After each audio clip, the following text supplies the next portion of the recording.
नमस्कार दर्शक बंधु शुभ सकाळ। आज आम आलोचना करबा पीएम सूर्यघर बिजुली योजना पंजीकरण आरंभ कला डाक विभाग 30 दिन मध्य अकाउंट को आसीबो सब्सिडी। हाँ दर्शक बंधु जदि आपन को वीडियो टी प्रथम करी देखुछन आम चैनल को गोटे शेयर करी लाइक कर दियंतु। चलतु पूरा खबर उपरे नजर पकाइबा। प्रधानमंत्री सूर्यघर मागणा बिजुली योजना उपभोक्ता एवं घर पंजीकरण आरंभ होईछि। भारतीय डाक विभाग एही पंजीकरण दायित्व बहन करिसंती।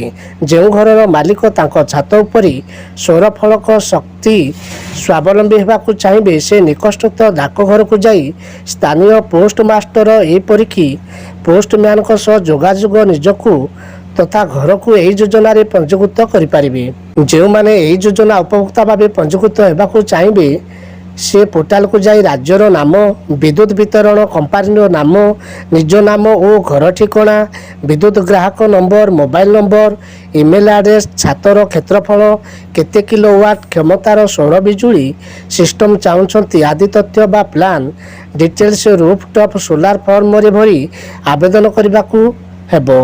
उपभोक्ता भावे सरकार द्वारा चिन्हट हेबा बा अप्रूवाल पाइबा परे विद्युत वितरण कंपानीर पंजीकृत वेंडर से उपभोक्ता घर छात उपरे दरकार मंजूरी मुताबक सौर फलक एवं अन्य आनुषंगिक सिस्टम स्थापन करिवे।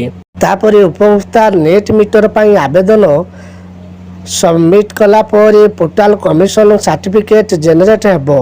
उपभोक्ता तापरे तांको बैंक अकाउंट डिटेल्स अपलोड करने सह पोर्टाल जरिया एक कैंसलर चेक देले 30 दिन मध्य तांको अकाउंट रे सब्सिडी टंका जमा होइजिवो।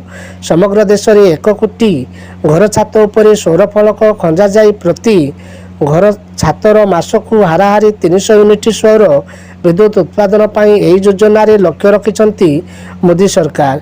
एही बड़ी गुरुत्वपूर्ण खबर देखिबा पाई आम चैनल सहित जोड़ी रहंतु।